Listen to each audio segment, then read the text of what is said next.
Thank you, John. Good evening, brothers and sisters. It is again my joy and my delight to be here. I'm actually very blessed to be here with you tonight. I'd like also to thank you for praying for me. For the benefit of those who do not know, I was actually sick for 2 days. I am actually down. No? I am actually considering it as oppression because this week actually kicks off the succession of my service in terms of giving talks. No? Tomorrow early morning, I'll be flying to Ormoc to give their retreat. No? So, maintindihan nyo yung parang, you know, if the enemy will definitely be on the disadvantage, they will do something against you. No? Many of you would know that, and really it's something that I am grateful for. You have prayed for me. Now, kailangan ko lang maningil dahil nagpaalam kanina na i-video daw nila ako. Usually, hindi naman ako naniningil. Pero pag binibideo, may talent yun. I'm just kidding. Okay, so I would like to say that we have a rather long talk tonight, but I will try to make it enjoyable for all of you. And I also would like to speed it up a little bit. No? Bear with me if I will have to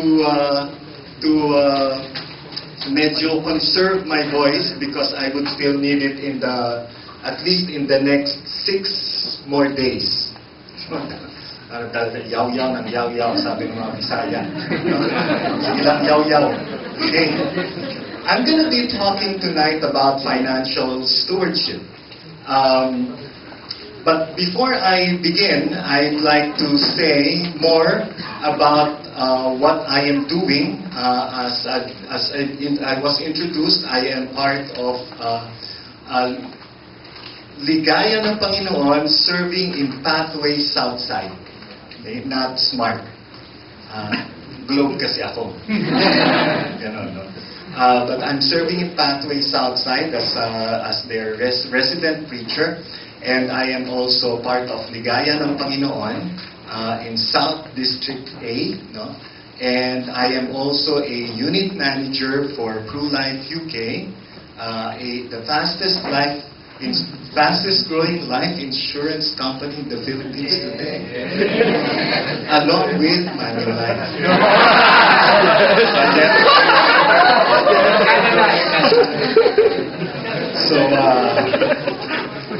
So Jeff, he belongs to a different company, but we're in the same industry. Okay? So we're not competitors.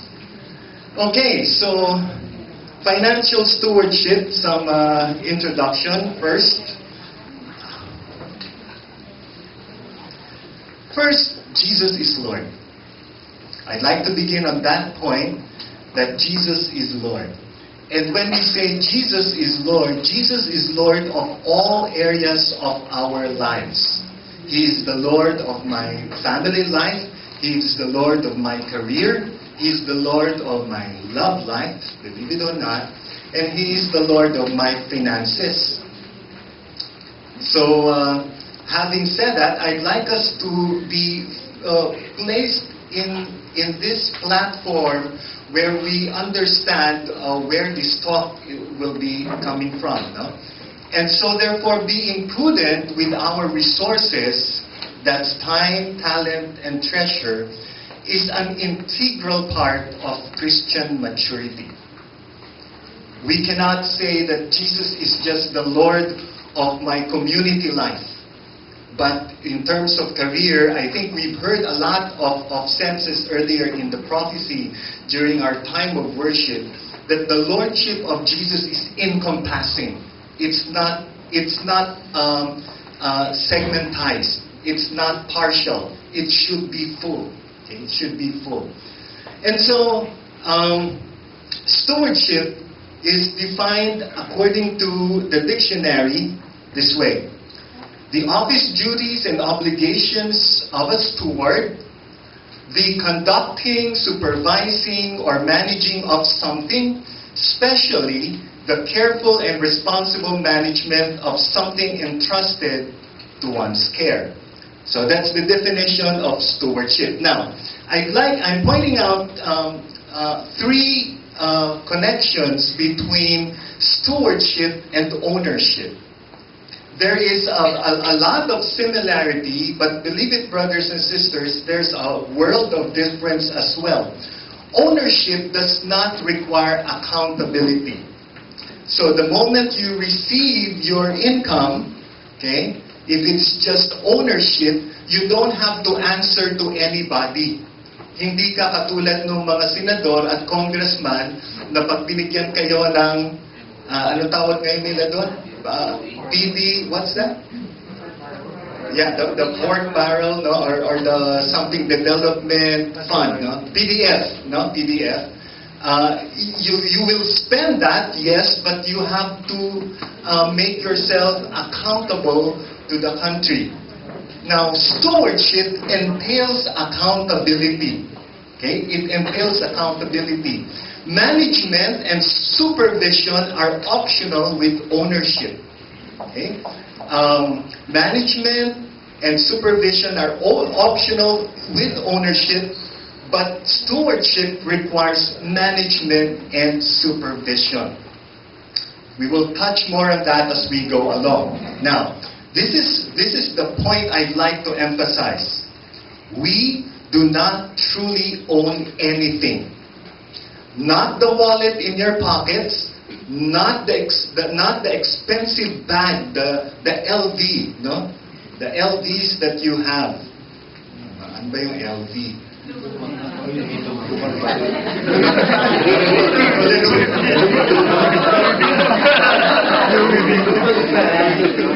No? Or yung inyong mga bags na RL. Ano yung RL?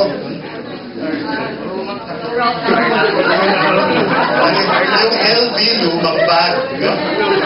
Yung namang RL, Rusty Lopez. We do not really own, brothers and sisters, even those things that we call our possessions. One great proof of that is that, yun nga, alam naman natin yung sinasabi ng ating matatanda at alam din natin na pag tayo'y pumanaw, wala tayong madadala. In fact, yung suot-suot mo sa kahon, hindi mo rin yun madadala. You get me? We don't really own anything. I forgot, Abyo, maybe you can help me out. There's I don't know if he's a saint, but or he's a king, when he died, yung kanyang kamay nakalabas sa coffin. Sino yan? Sino? Nanguhula sana siya. Don't worry, hindi ko rin alam yung sagot. No? But this I think he's a king, no? I think he's a king, and he's very rich, no? At nung nagkasakit siya, pinatawag niya yung lahat ng pinakamagagaling na doktor na alam niya, no? Pumunta, babayaran, no, ng lahat ng kayamanan, whatever it takes, pero hindi rin siya gumaling. So, ang kanyang bilin, when he dies, gusto niya yung kamay niya nakalabas sa coffin. Imagine, no? Bit kang gano'n, bit ka yung kamay mo, gano'n, di ba? Bakit? So that the people will know that I am not able to bring anything despite of my riches in my deathbed. Okay? We don't own anything. Salamat sa sponsor ng kahon, no? Medyo nababawas-bawasan yung aking crunches, no?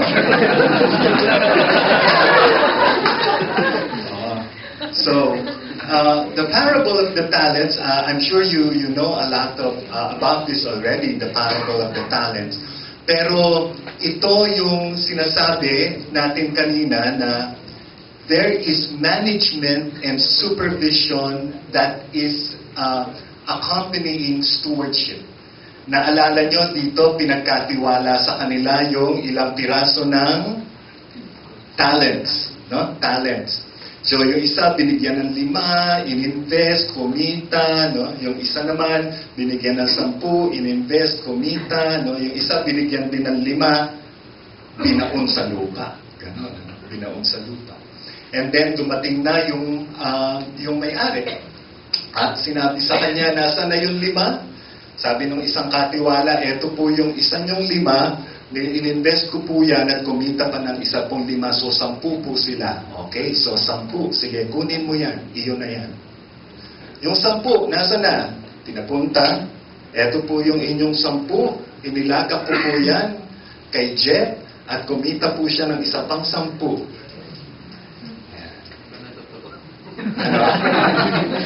Ganun ba yun, Jeff? Tama ba yun? Okay. Kasi sa amin, yung 10 nagiging 20.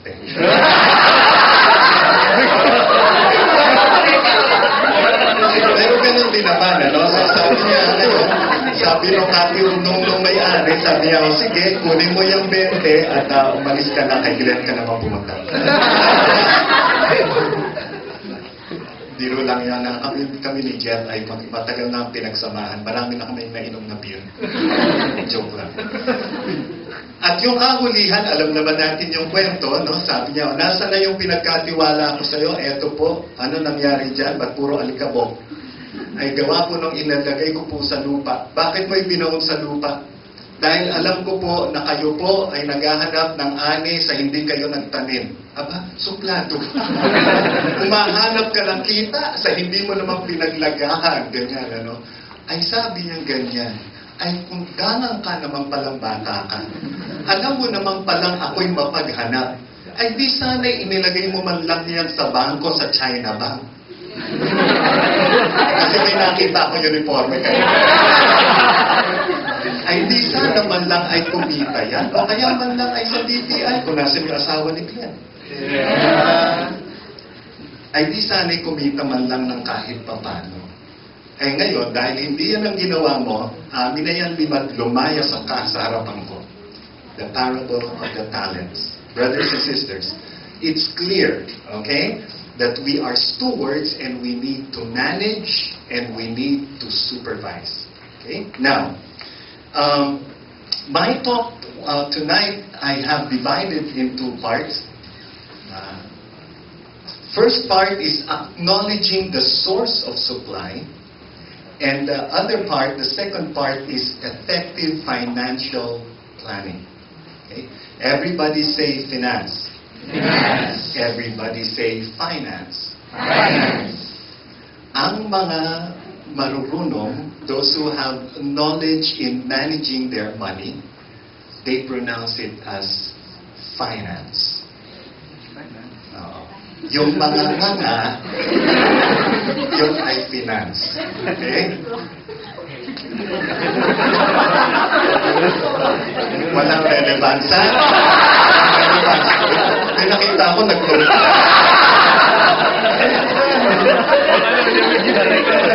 Ganyan pala yun. Joke lang yun ha. Baka mamaya, pag nakarinig kayo, yung finance natin. Wait, wala kang pera. Finance lang ang tawag ko. Yan naman iba sa inyo. Kapag kunyari lang, maraming pera, finance na mga finance. Gusto mo mga finance shows natin. Okay, let's go first with the first one. Acknowledging the source of supply. This is also known as tithing. Okay? This is also known as tithing.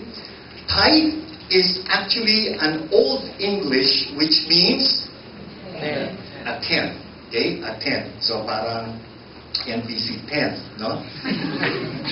Tithe is different from offering. Charities and donations, they are different. Okay? And here's another differentiation I developed over time. Tithing is not giving up. Tithing is returning a portion of. Magkaiba yun. Naka-experience na ba kayo lalo na nung bata kayo, yung meron kayong laruan, no? Halimbawa, kutsi-kutsihan, o kaya teddy bear, sa mga sisters, no? Bakit naman, brother? Kulay pink pa. So, kutsi-kutsihan kang gano'n. Sabi, nandyan ngayon yung kalaro mo, kapitbahay o pinsan, tapos nakikita, naglalaro kang gano'n, naawa naman yung nanay mo doon sa kalaro mo. Sabi, oh, pahiram mo naman yung kotse. So, ikaw naman, masunurin bata, pahiram ka naman, no? Eh ngayon, gusto mo nang maglaro. Tapos, no, sinasabi mo, uy, amin na yung kotse ko. Nakaranas na ba kayo na yung nanghiram sa'yo, biglang sinabing, ganon, ano? Akin yan. Tapos umaatras na. Eh, kung hindi man ikaw yung naganonan, baka ikaw yung mangganon. Dalawa lang naman yun eh, di ba? O, ngayon, brothers and sisters, that is what's happening to many people about tithing. Pinahiraman ka lang naman sana, no? Ay hindi mo naman ibabalik yung buo. Ay ibabalik mo lang yung kapiraso. Pero hindi, talaga naman, akin to, no? Ganyan. That's how we are. So I'd like to touch a great deal about tithing, no? And it's good that I am not part of your branch because sometimes this is a delicate topic to discuss, especially for the benefit of those who are here for the first time. Please do not misinterpret what I'm going to talk about, and I hope to be clear so as there won't be any misinterpretation. By the way, in case you will have questions, I may have time to answer your questions later on. Please write them on small pieces of paper. I don't promise to have answers, no, but at least I will try my best to answer whatever I could. Okay, so tithing is not an action. Tithing is a response. Tithing is not an action. Tithing is a response. Where am I?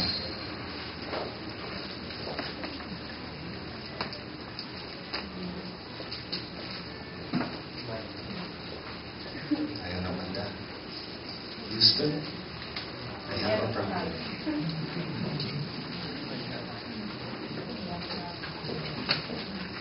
Okay. Okay. Ba't ayaw niya? Abyong, can you, brother? I press the wrong one. May kumukontra. Okay. Okay. Just some scripture passages, no? Para lang malaman natin that it's coming from what I'm sharing with you tonight comes from the Bible. Genesis 14:18 says there, Melchizedek, who is the high priest, also the king of Salem. You know what Salem means? By the way? Bell. No? Alam ko yun na isasagot ninyo. Anybody who has interpretation of Salem? Huh? Anybody? I heard something. I heard from Joseph, no? Ratzinger, no? Tama na? Salem means peace. Salem means peace. It's another form for shalom. Diba? You know shalom. So it's another form of shalom. That's why when, you remember, Melchizedek is a high priest, king of Salem. Later on, a high priest will be born in Jerusalem, which means a high wall of peace.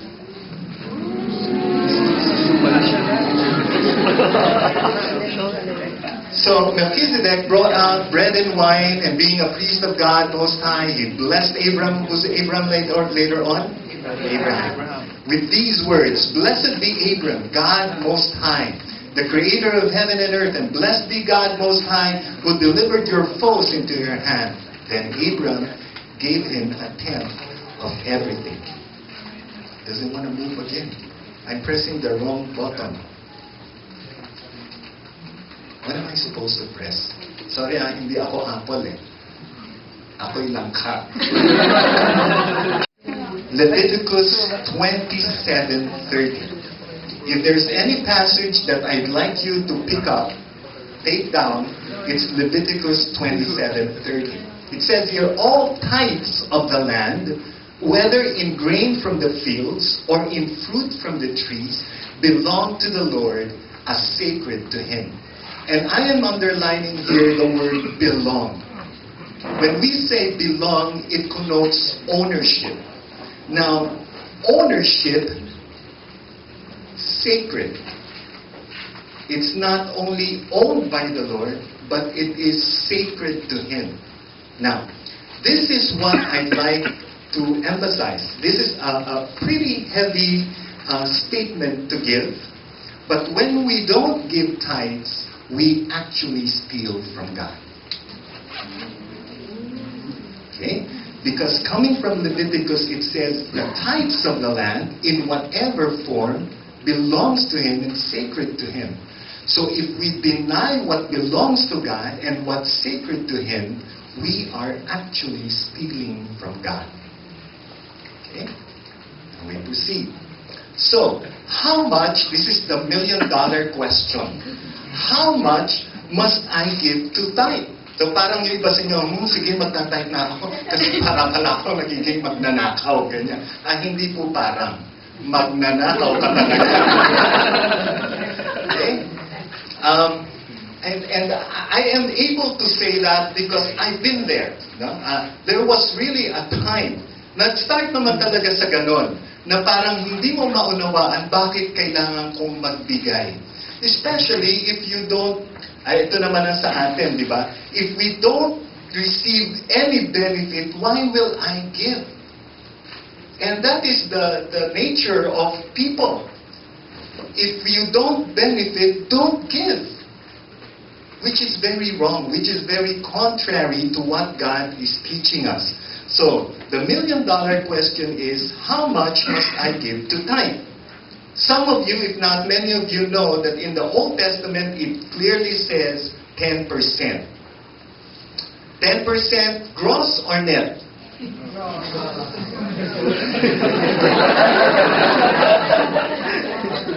Okay? So, dahil wala namang nagsabing net, gross na nga. But that's the real teaching, gross. Okay? Bago pa ibawas yung tax. Pag sinabing gross tax ang pinag-uusapan, ha? Hindi yung pambili ng popcorn, pambili ng rubber shoes, hindi yon. When sinabi natin gross or net, we're talking about tax. Now, take note now of what it says in the New Testament, in 2 Corinthians 9:7, it says, each must give according to what he has inwardly decided. Not sadly, not grudgingly, for God loves a cheerful giver. Now, sa Old Testament, it's clear. In percentage-wise, it's 10%. New Testament, how many percent? Ayan na, di ba? Well, how many percent? Ha? Iba-iba na, no? So, parang, sino yung sumaya na nabasa yung kanyang New Testament? Buti na lang merong New Testament. Sabi ko na nga ba, di ba? Brothers and sisters, when I was initially being given this teaching, they call it the love percent, which is actually anywhere beyond 10%.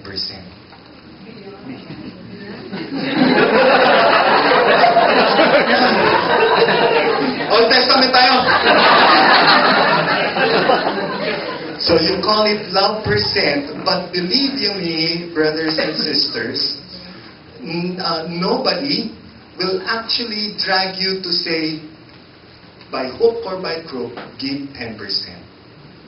You can actually, hindi nga kayo nagbibigay eh. Pero bang humuhuli sa inyo? Kayo ba'y napapa-Facebook na ito ay mga taong hindi nagtatay? Wala namang gano'n. Walang napimilit. No? Why? Because ang pinanggagalingan natin according to what you have inwardly decided. In fact, Yung sa iba, hindi pinag-uusapan ng percentage. Basta sinabi niya, eto, 20 pesos kada buwan, yun na yun. O, huwag kayong tatawa sa 20 pesos. Okay? Dahil kung yun ang nadesisyonan ng puso ng taong yun, o edi 20 pesos. So, ang gagawin ng Panginoon, ito naman yung lagi nating naririnig na mahal ng mga nagtatype na passage, give, and it will be given back to you. Good measure, pressed down, shaken together, and running over. Mas kabisado nyo sa wikang Tagalog. Magbigay sa Panginoon at ito'y ibabalik sa atin ng napakagaling. Napakagaling. So magbigay ka ng 20 pesos sa Panginoon, no? Tatanggapin niya yung 20 pesos, sisiksikin niya yung 20 pesos, liligligin niya yung 20 pesos, at aapaw sa'yo ang 20 pesos. See? That's the logic. So, bigyan mo ang Panginoon ng wala. Tatanggapin niya ang wala. Sisiksikin niya ang wala. Liligligin ang wala at aapaw sa'yo ang wala. So, huwag tayong magtataka, brothers and sisters. If the flow of blessings to us are slow, okay? Don't be surprised. Babalikan natin yan later on. I have to speed up a bit. Now, reasons why people fail to tithe. I will not explain this anymore. I'll just go on, okay? No money, nothing to tithe. Di ba? Ay, kung wala kang pera, dapat lang huwag kang mag-tithe. Dahil baka mamaya ipangutang mo pa sa katabi mo yung pang-tithe mo. Di ba? Wait, bro, pautang naman. Kasi kailangan ko mag-tithe, no? Ganon. So, no money, nothing to tithe. No awareness, lack of awareness, lack of faith. So, yung mga guest, no? Sabi, ba't ba ako nakapunta-punta dito? Ngayon may awareness na ako, dapat mag-tithe na ako. So, no awareness, lack of awareness, lack of faith, pasakit ng pasakit, and wrong motive. And the last one, pinakamasakit, is pride. Why will I give something to the church when this is my own? I got this because of my own effort, because of my intelligence, because of my perspiration, etc., etc. Why should I give it to others? Okay? So let understanding be upon you if you are still on that stage. Let understanding be upon you. Ang masasabi ko lang, dinaanan ko po silang lahat. But understanding came to me, and I thank God for that. So why must I give tithe? First, because it is a command. It is not a suggestion. Second, because I am grateful for what I received and gained. It is like, I like this. I heard this from somebody. When you give tithe, it is like silently shouting, "See how good the Lord is." You know, when I heard of this, it helped me become a cheerful giver.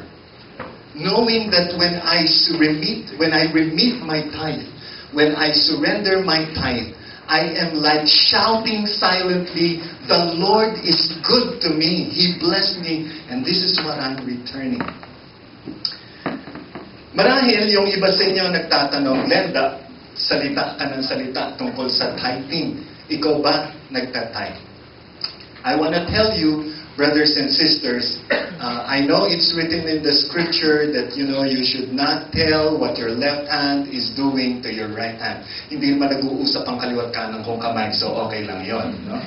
But brothers and sisters, I am able to tithe. And I'm saying this to you not to brag, but to tell you, pwede naman pala. Kasi there was a time in my life, brothers and sisters, na sabi ko, at yung iba sa inyo baka makarelate, abot-abot nga lang yung kinikita ko eh. Abot-abot lang. So, saan ko pa kukunin yung pang-tithe? Kulang pa nga yung tinatanggap ko eh. And that is why some people fail to tithe because of lack of faith. There is faith exercise in acknowledging the source of supply. So, I am not forcing that to you, but I am praying that the Holy Spirit may come upon us, that understanding would come in our hearts, and that we may learn this more as we go along. Now, the other reason why we should tithe is because it's important in the Lord's economy. May halaga po ang paglilingkod sa Panginoon. Nagre-renta po tayo dito. Bumibili po tayo ng equipment. No? Gusto rin natin bilhin itong building na to. So, hindi naman po yan pwedeng bayaran lang ng iisang tao. No? So, kailangan paghati-hatian natin. So, pumili ka na kung anong unit yung gusto mo dito. So, I'm just kidding. So, the work of the Lord costs something. And sustenance of the workers in the Lord's vineyard is necessary. It's necessary. That's why we need to tithe. Now, in Luke 6:38, look at this. Give gifts. Ito na yung sinabi ko kanina. But this is what I'd like to point out. This promise is reliable and true. Give and it will be given to you, good measure, pressed down, shaken together, and will running over. But if this is your only reason for tithing, you're missing the point. Yung iba, nagtatithe kasi ang naituro sa kanila nung preacher ay mag-tithe kayo. Total yan naman ay sisiksikin, liligligin ng Panginoon at babalik din yan sa inyo. Ano ito sa bunga? Tayang piso, tamang 10 piso. It's not like that, brothers and sisters.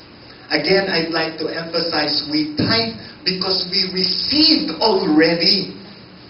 Nauna na yung ibinigay, kaya magsukli ka naman, hindi naman humihingi ng 50. Sukli lang. Dun sa nagbigay. Okay? So, if this is reliable and true, but if this is our only reason for tithing, we are missing the point. Now, to whom should I give my tithe? Here they are. Your church, your parish. If you're not Catholic, you can give it to your Christian community.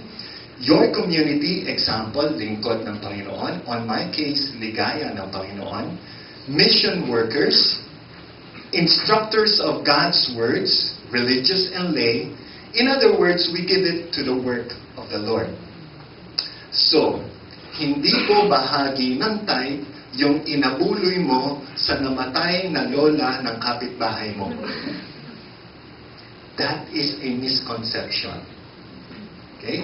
Nag-birthday yung kasamahan mong lay minister. Binigyan mo ng bagong barong Tagalog. O, tithe na raw yun. Ay, hindi ganun yun. Okay? Remember, tithes and offerings are two different things. How must I tithe? Decide on the amount, fixed amount, or percentage. This is what I'm doing. I decided on the amount, the beneficiary. Pasensya na po kayo, ha? Beneficiary given as with disciplined savings. Alam niyo po ako anong ginagawa ko? Pagka-credit po ng aking income, I deduct automatically. And then I have a separate account, which is in Switzerland. No? Kasi masyado na kayong serious, no? Pag tithing talaga ang topic, pakapagluho mo, eh.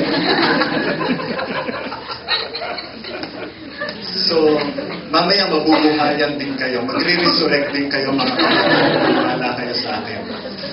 So, what I do, I'm telling you now what I'm doing. I hope the Lord will not forfeit my reward, but it so happened that this is our topic. Pagka-credit po sa akin, I have another account. Before I touch my primary account, I take out my tithe portion.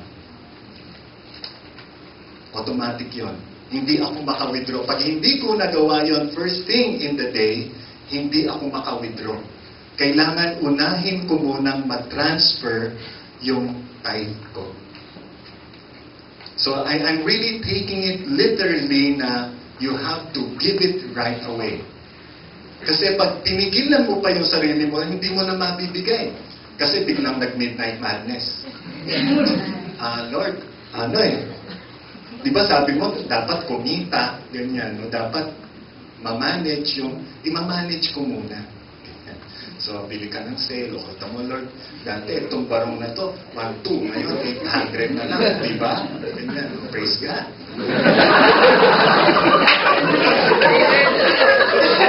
Labo, di ba? Labo. So I remove the tithe portion immediately, and then the remainder we'll tackle later. Be consistent because there are people who rely on it. Resurrection time. Effective financial planning. This is now part 2. Effective financial planning. How many here are in the financial industry? Bangko, Aman Feature. Yan. So yung mga nasa investments, no? So ito yun. Effective financial planning, akala ko ba financial, naubos na yun, creates MAW in order to replace MAW. What's MAW? Yeah. Thank you for reading. I really can't read it. So, it creates money at work. So, it creates money at work in order to replace man at work. Because right now, you are the man. Oh, you're the man. Sabi mo sa katabi mo, you're the man, right? Okay, sabihin nyo, you're the woman. Pagdating the man.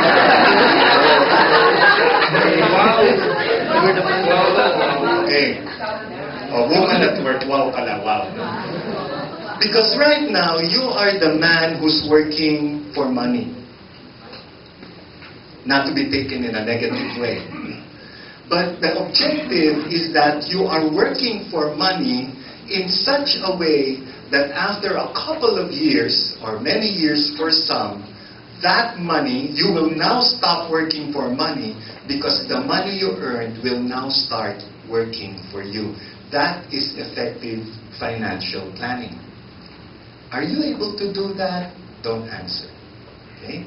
So that is a disturbing question for you. Are you able to plan that your money will work for you in the future?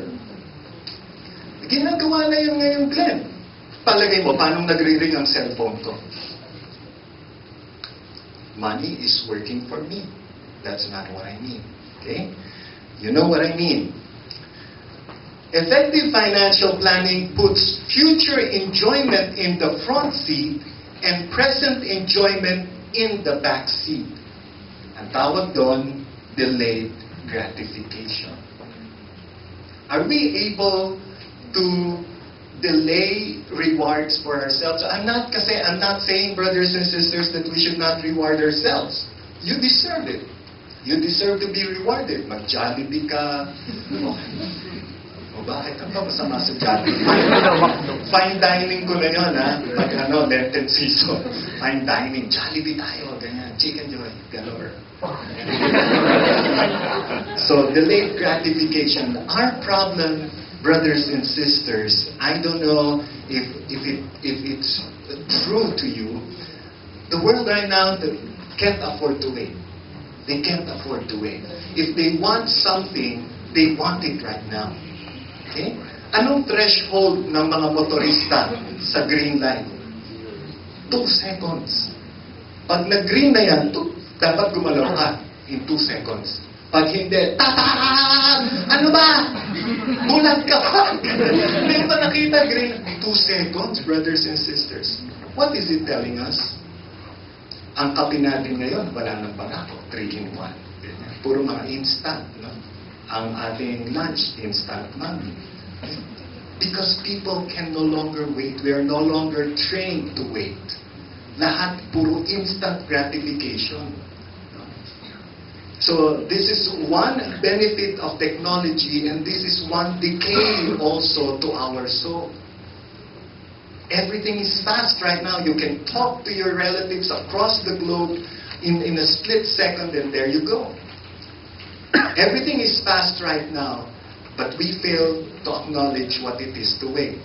For those, I was talking about regaining strength when we hope on the Lord. That's part of the scripture. Those who wait on the Lord will renew their strength. But the problem is, people don't know how to wait anymore. Whether it's the Lord o yung kasama, kaya ilan sa inyo yung action group? Wala pa yung isa. Iwanan na natin. Ganyan. Isa na tayo. Ganyan. Isang dali lang. Siya yung worship leader. Hindi. Kaya natin mag-worship na wala siya. Ganyan. Can't afford to it. Yung pala absent naman talaga. So, ganun. Okay. Now, what else? Effective financial planning entails consistent, disciplined savings. I'm going to ask you to raise the hands of your hearts.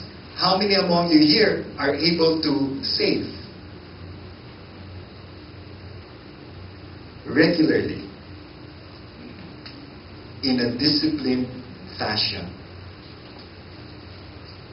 Sabi niyo si Jen. Usap tayo.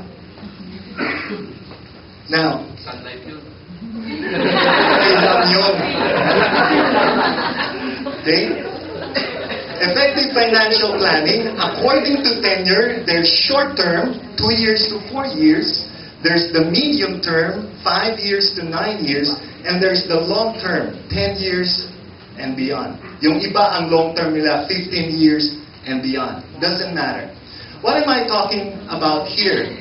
What I'm saying is, brothers and sisters, yung money, yung income mo, o yung salary mo, has to be appropriated in a way that a portion goes to short term, a portion goes to medium term, and a portion goes to long term. You don't want to lodge all your money, let's say, in long term. Mali din naman yun. Or to lodge your money or to lodge, by the way, mga nag-attend ng RTM, na-practice nyo na ba yung inyong stampita pose? So, hindi rin tamang i-lodge siya sa isa lang. You need to know how to divide your money, brothers and sisters. Another, according to risk level. No? Anong portion ng money mo ang ilalagay mo sa low risk? Ano ba yung mga low risk na vehicles, no? You have bank deposits. This is not all, okay? Example lang. And then you have the bonds or the government securities. No? And then you have the medium risk like real estate. Jewelries are medium risk kasi madaling manakaw. Bakit medium risk yung real estate? Ha? Kasi pwedeng tinamaan ng fault line, gano'n. O hindi man tinamaan ng fault line, naging prone sa baha. Diba? Yung bangko, pag nakadeposit ka, pwedeng nagsara yung branch mo dahil nabaha. Pero hindi naman nagsara yung bangko. Okay? High risk, kasama dyan yung equities, those money that is invested to corporations. Okay? Yung mga tinatawag na speculatives, yung mga investment instruments na madaling maapektuhan ng chismisan. Yun lang naman ang ibig sabihin ng speculative. Sabi, uy, nagka-chismisan, nako, pangit daw ngayon ang food. So lahat nagsabi, pangit ang food, pangit ang food, pangit ang food, pangit ang food. Anong mangyayari? Pangit ang food.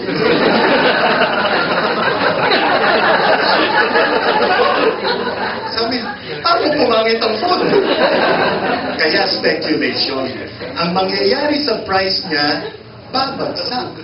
Because the opinion of the people who are supposed to trust it, kasi ang speculation mo, okay, ang market price is also commanded by the trust of the people. So pag ang trust ng people, shinyake mo by means of speculation, bumababa siya. Some speculations are, or most speculations are actually artificial. Magko-correct din siya. No? For example, ang prices sa investments, no, pag dadating ang election, medyo artificial yan. Probably not in this election kasi medyo matibay naman ang tiwala ng ating lipunan sa ating pamahalaan. Pero yung mga nakaraang eleksyon, pag dadating ang eleksyon, ang price ng mga stocks ay pagganon-ganon kasi hindi nila alam kung anong mangyayari. And then it will correct, ibig sabihin, mag-normalize yung kanyang paggalaw pagkatapos ng election. In other words, brothers and sisters, you also need to know what portion of your money goes to low risk, what portion goes to medium and high risk. You also need to know kung ano ang profile mo as an investor. Kasi may iba-ibang klaseng investor. May mga investor na gambler, quote-unquote, no? Gambler. They can assume high risk. So pag nakita nila na ang price ng kanilang investment ay pagganon-ganon, yung puso nila stable lang. Pero kung ang profile mo ay isa kang conservative, pag gumalaw yan, kasabay yun ang puso mo. Ganun din ang puso mo. So you have to know also your profile, no? Yung profile mo as an investor and then place there. Pero kung bata ka pa naman, no? Maganda na maghanap ka rin ng magaling na financial advisor.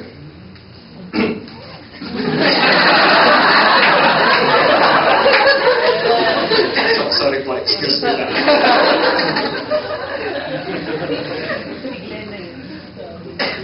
Because some people start off as conservative, but one of the one of the challenge to financial advisors is to help people also learn how to swim in the investment realm. Because sometimes yung fear natin are not real, or probably not as real as we imagine. So we also need to learn how to, especially you young people, kasi you can still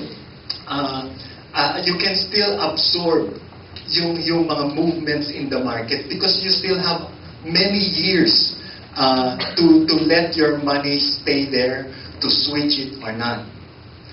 Pero kahit na quote-unquote gambler ka at ikaw ay 55 na or 60, don't go anymore to the medium-high risk. Baka ang pinakamataas mo na medium risk. Because where you are, maski na mataas yung iyong threshold sa paggalaw ng merkado, pero yung age mo, hindi na niya kayang i-tolerate yung risk kasi malapit ka nang mag-retire. Pag nag-retire ka, wala kang nang fallback in case na bumagsak yung investment. So kung ang aming ina-advise sa more senior individuals, you go to the low risk. Unless na talagang sandamakmak ang pera mo, no? Na meron ka talagang money that you can actually put to risk and you will not be affected, then that can be done. But that is being done only by the more affluent members of the society. So let's continue. I'd like to show you this. According to Charles Schwab, author of A Guide to Financial Independence, he says here, before you invest, make sure you have created a financial safety net consisting of these basic necessities: an emergency fund, adequate insurance, and a retirement nest egg. How many among you here are investing? Parang, define investment. Oo nga naman, ano? May natanong ako dati, ikaw ba nag-save? Oo naman daw. O sabi ko, saan ka ba nag-save? Sa SM, sa Ayala. Kala ko naman kung stocks ba ito? Hindi. Pag may sale, SM. Pag sale sa Ayala, Ayala. So nasa ang pera mo? Nasa kanila. That's not what we mean, brothers and sisters. Now, so tatlo yung sinasabi ni Charles Schwab, and I'm showing this because I agree. emergency fund, adequate insurance, and a retirement nest egg. Well, because in a nutshell, it's like this. Imagine this is our financial structure. I don't want to call it pyramid. It's actually a pyramid, but pyramid has a bad connotation. But let's just call this our financial structure. Charles Schwab is saying that, until what time ako, Abyong? Until tomorrow. Thank you very much. 7:30 tomorrow or 8 o'clock? Just 10 more minutes. 10 more minutes. Basic security and contingency funds, ito yung sinasabi ni Charles Schwab. Dapat meron ka nito. Emergency savings, protection of family income, provision for education of children, insurance contracts, of course, education of children kung may pamilya ka. Okay? Or may pamangkin ka na gustong sustentuhan. Basic retirement, healthcare, disability income, property, and casualty coverage. Basically, Charles Schwab is saying, and I am advocating, that unless you are able to secure this area of your financial structure, you actually have no right to go up yet. Because the higher you go up, let me show you the rest of the portion. Sorry. You have the short-term investments, the medium-term growth, and the speculative ones. This is what I'm talking to you about earlier. Short-term, it includes high liquid savings account, time deposits, 3 to 6 months na emergency fund, and so forth and so on. Now, I'm showing you this, that you have to take care of this because this structure cannot stand this way. When will it stand this way? When people go straight to commodities, shares, capital ventures, they go straight here without taking care of it. Your financial structure cannot stand. Because if you go here and this is high risk and it collapsed, hopeless situation. Whereas if it's the other way around and this is at the top and it collapsed, then you still have the foundation strong and your structure will maybe shaken, but you will not be bankrupt. This is what the Lord is telling us earlier. The Lord has entrusted us resources. We need to manage them well. We need to supervise them well. Okay? Just 2 more slides and we're done. So, effective finance, we just go back. Now, according to purpose, dalawa na yung dinaanan natin. Yung isa, according to tenure. The other one is according to risk levels. This one is according now to purpose. Napakarami ng purposes, no? One is emergency fund. Equivalent to 3 to 6 months of income. Are you able to do that already? If not, start doing it. Prioritize it. Para saan to? Contingency for temporary unemployment. Para kung yung talagang punong-puno ka na doon sa boss mo, talagang punong-puno ka na. Ramdam na ramdam ninyo na punong-puno talaga siya, di ba? Eh kaya mong sabihin na, di bale, in 2 to 3 months, magkakatrabaho ko, I resign. Di ba? Hindi ngayon pwedeng sabihin sa'yo nung punong-puno ka na, no? Na, wala kang sweldo. O, di ba? So, ilan sa inyo yung talaga namang hindi na masikmura yung kanyang pinagtatrabahuhan, no? Ay hindi makaalis dahil inaasahan niyang mabuti yung sweldo niya. Hindi siya makakapag-prayer meeting kasi wala siyang pamasahe. Ganyan. Ano nang mangyayari sa kaluluwa ko? At least nakaka-prayer meeting ako, nalilimutan ko itong jasking kumpanyang are. Ganyan. So brothers and sisters, contingency for temporary unemployment. Life insurance. Para saan ang life insurance, Jen? Labas na ito, Lingkod. For income protection. Income protection. Okay? Provision for medical-related fund. For those of you who have insurance policies that you acquired as early as 2002, probably you already have what we call the variable insurance contract. Earlier than that, puro traditional yon. People, by nature, lalo Pinoy, they don't want insurance. Napaka-morbid ng insurance na yan. Hindi pwedeng upuan ka. Kaya nga, di ba, kinikwento ko sa inyo, brothers and sisters, there are two solid ways to clean a room full of people quickly for purposes. Ngayon, ang insurance policies, hindi lang kung may nangyari, kung namatay. No? Ngayon, it can answer na rin for some other, like medical-related or even educational fund. Diba? Now, so that is life insurance. It can even be an instrument for investment. You need to also have medical and dental fund.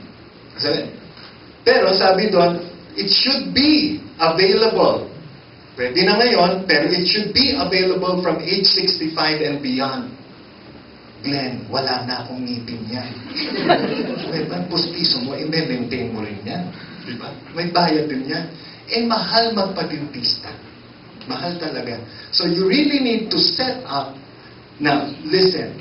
I am saying, in this kind of insurance, there are medical-related funds. There are riders and benefits that can be availed once you get critically ill. But these benefits expire. Some at age 65, wala na siya. That's why I'm saying you need to have a medical and dental fund by age 65. Because even if you have it attached here, by age 66, it's gone. Paano kung magkaroon ka ng critical illness at age 66? Kanino ka ngayon tatakbo? Retired ka na rin. Wala ka ng HMO. Oh. Ay, di sa brothers and sisters kasi marami naman silang type. So, bigyan na lang nila ako ng konting time. Now, it should answer for simple illnesses, medicines, and consultations. What else? We have property insurance, educational fund, retirement fund, estate conservation fund, ang dami-dami. But, last portion, I just would like to talk about retirement fund. I need a volunteer. Any brave soul? I need one volunteer. Okay. Pao, you've just been volunteered. So pag hindi ka nagtaas ng kamay pero binolunteer ka ng iba, ang tawag doon ay voluntol. Okay? So si Pao ang ating voluntol. I'm gonna ask you Pao questions, answer me. Sherwin, sino ba si Pao? Sinasamantala niya yun. Nakainom ako ng gamot, ha? Sherwin, so sino talaga? Sherwin. Sherwin, ha? I'd like you to answer the questions I'm gonna throw at Sherwin in your own mind. Sherwin, working? Yes. Okay. In your mind, Grace. Masyadong malakas mag-isip.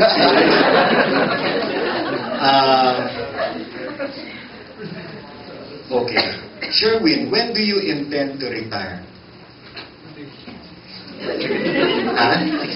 At age 60. Ayan, di ba? Nasagot na ninyo? When do you intend to retire? Now, the case, brothers and sisters, is this. When you ask people when they intend to retire, they are more or less quick to answer. If they're not happy with their job, pag tinanong mo sila, when do you intend to retire? Kahapon sana. Ganon.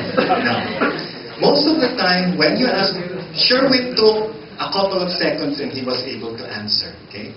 Let me define retirement. Usually, when I ask this to my prospects and clients, I ask them, when do you intend to retire? And before they answer, I hold them, and then I ask, And then I tell them, let me define retirement, my concept of retirement. 1, you're no longer working.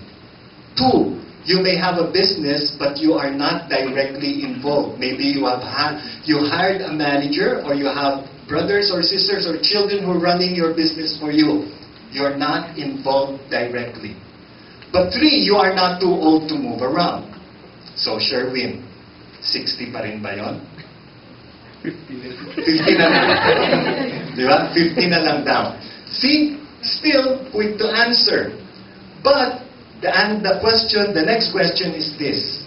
Sherwin, how much do you think you need by age 50 so that you can tell yourself, I am 50, I am retiring?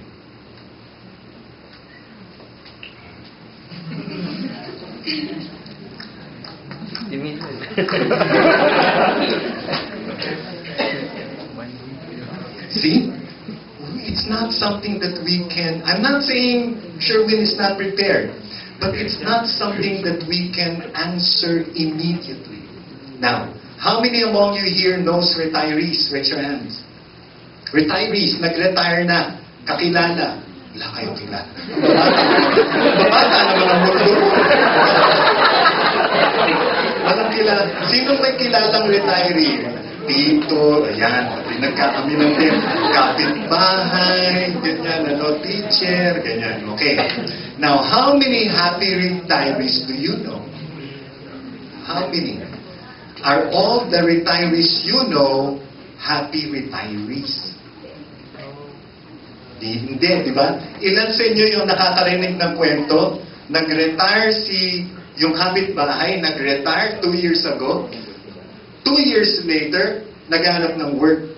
Nakita mo, oh, di ba po, retired na kayo? Ba't dala-dala nyo na naman yung attache case? Attache case pa talaga. Dala-dala na naman po. Ay, maghahanap ako ng trabaho kasi nabobore ako sa bahay. Hindi totoo yun. Wala na siyang... Hindi siya nakapaganda. Hindi nakapaganda. Because I'm gonna ask you now, Sherwin, and I hope I won't put you on the spot, okay? But I hope you will also be sport if I will. Kung bibigyan ka kaya ng, at age 50 ng 5 million, okay ka na? Hindi. 5.5.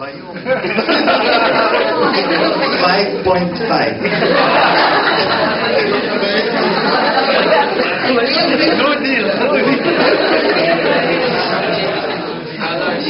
So, anong hula mo, Sherwin? Where do you work? Sa city ba? Sa City Bank. Maalam ito. Malaking mag-type.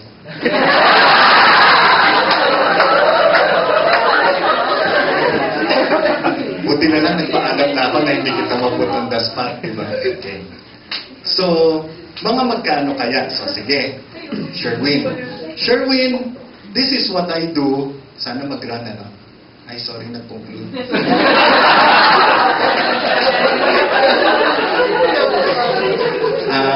Leading by the Lord. Ayaw na po niyang ipa-continue because it's 9:35. Tutuloy ko pa po ba? Yes. Ito. Ayan, okay? Okay, here we go. Ayan, buti na lang, mabait na branch leader. Sherwin. Ay. Bro, dito tayo.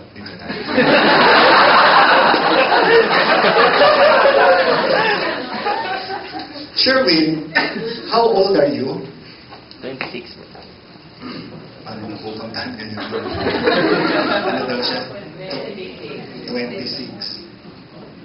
Yung totoo.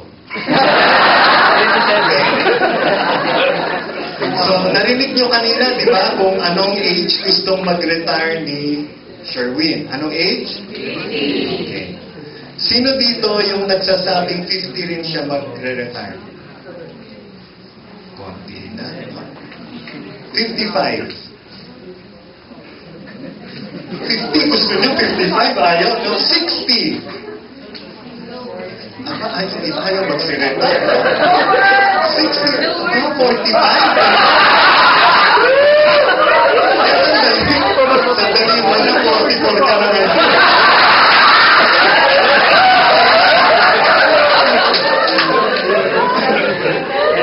Nagbibiro lang po, nagbibiro lang. Okay, Sherwin. Baka naman alam na ni Sherwin to, pero maraming salamat for volunteering. What we're doing now here, Sherwin, is we're trying to set up your retirement fund. Right now, it's X amount. If we are able to set up your retirement fund, something that you will get at age 50, how many years do you want this retirement fund to work for you? 25 years. 25 years. Mabait si Sherwin. Yung iba ko nakakausap, sinasabi niya, Glen, tinatanong mo ba kung kailan ako mamamahay? Sabi ko, wala sa sinabi ko yung gano'n. Di ba? Okay. So, sabi niya, 25 years. In other words, the retirement fund will be beneficial to Sherwin until age 75. Doesn't mean he'll die at age 75. Familiar with inflation rate? Of course. In simple terms, how do you define inflation rate? I'll define it in simple terms. It's the rate by which the buying power of your peso goes down. Like for example, dati, pag binigyan ka ng 1,000 pesos, ang mabibili mong barong Tagalog. Pero ngayon, pag binigyan ka ng 1,000 pesos, isang barong lang ang mabibili mo because of inflation. So, what do you think is the average inflation rate of the Philippines? 4 point? 4? 5? So, let's agree on one figure just for the sake of conversation. Let's put it at 5%. I think it went as high as 7 or 9 even, no? Okay. And it went as low as 2.9, 2.7, mga ganon, no? Ang inabot niya. Sige. Now, for example, you will be able to, Sherwin, place your retirement fund, X amount, to an investment house such as ProLife UK, and it will earn you an interest rate of 10% per annum. Okay? So we have to consider all these things in preparing your retirement fund. Question, Sherwin. Kung ngayon ka ng 50, ngayon na, how much do you need per month to live comfortably? Not making both ends meet. Comfortably. Per month. Kayo na naisip din kayo. Isip din.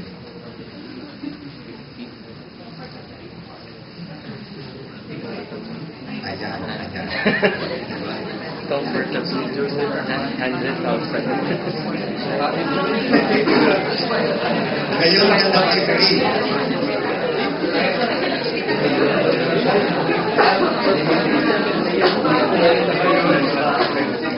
Si Sherwin po tinatanong. Sherwin. Kasi, yung mga bro, sige, conservative, mga 70,000. Mga 70,000 a year. Ay, ito, a month, bro. Ha? A month. Sorry, 70,000 a month. Tumaas yung kilay mo. 70. 70,000 a month. Okay, so puntahan natin ito. Okay? So, 70,000 a month. Okay? Ibig sabihin, kung 70,000 a month, ang expense mo, that will be a year, 840. Sherwin, you need to have an age 50, 41.8 million para masabi mo, pwede ka nang mag-retire.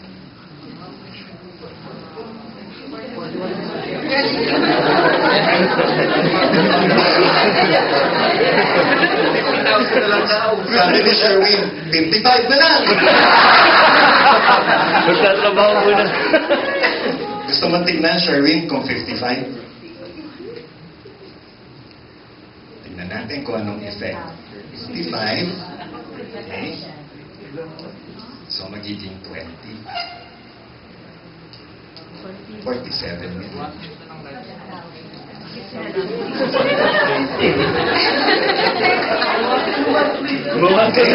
Magtitipid na lang. Look. Brothers and sisters. Okay? 50,000 na lang. Anong gusto mo mabaan, Sherwin? Lifestyle bro. Lugaw na lang. Lugaw umaga. Lifestyle. Lugaw na lang. Fasting everyday. Pag ginawa mo siyang 50, magre-retire siya ng 55, he still needs 33.8 million. See? And we thought if the company will give us 10 million, we'll be okay. To some, probably okay na yon. But you need to do, what I'm telling you here, you need to do your own pencil pushing. Because otherwise, you are not being a good manager and supervisor of the resources that God is giving you. Okay? Pag hindi mo ma-raise, Sherwin, join the brotherhood.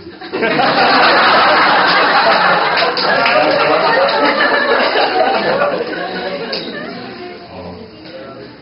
So, bakit ano ba meron sa brotherhood? They're provided by the Lord. This is the work of the Lord, di ba?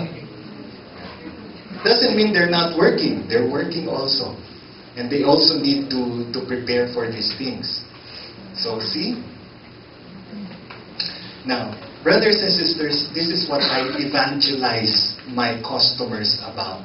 I am telling them, check out inflation. Sabi ko, if we can bring down inflation simply by 1%, look at the impact, Sherwin. If the inflation will only be 4, instead of 33.8, you only need to prepare for 23. And what I tell my clients, this is my time to bring now the good news of the Lord to people in simple ways. I just tell them, with inflation, we really need to pray for this country. We really need to pray for this country. Because if inflation will go down, let's say to 3%, I'm not sure where it is right now. Anybody? 3 point something? Where? It's in 4, so it's like this, no? But let's say it goes down to 3%. It's 16.6, Sherwin. So in other words, I'm talking to Sherwin, for example. Sherwin, you need to prepare between 16 million to, magkano yung original amount kanina? 33? 16 million to 33 million. In other words, Sherwin, if you have 16%, you pray that this is inflation rate and you're okay to retire at age 55. But for purposes of planning, you need to consider the bracket. You need to look at 16 million and 33 million. I am concluding, please, how do I go back now to... Buti na lang mabait yung French leader. Laptop niya na, siya pa yung taga-pindot. And then, he has to endure listening to me. God bless your soul, Abyo.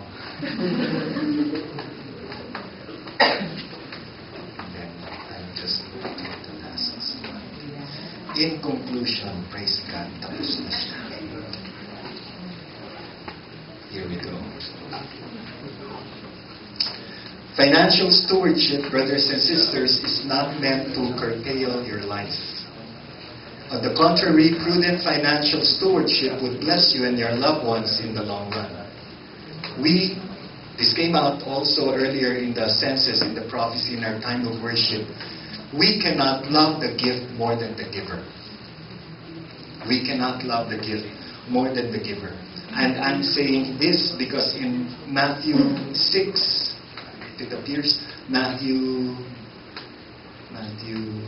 Matthew 6:21 says, "Where your treasure is, there your heart will be." So you don't want also to put your heart on your money, the love of money, which is because money is a good slave, but it's a poor master. Money is a good slave, but it's a poor master. And instead of let's use our resources to further God's kingdom here on earth. Serve those who go without.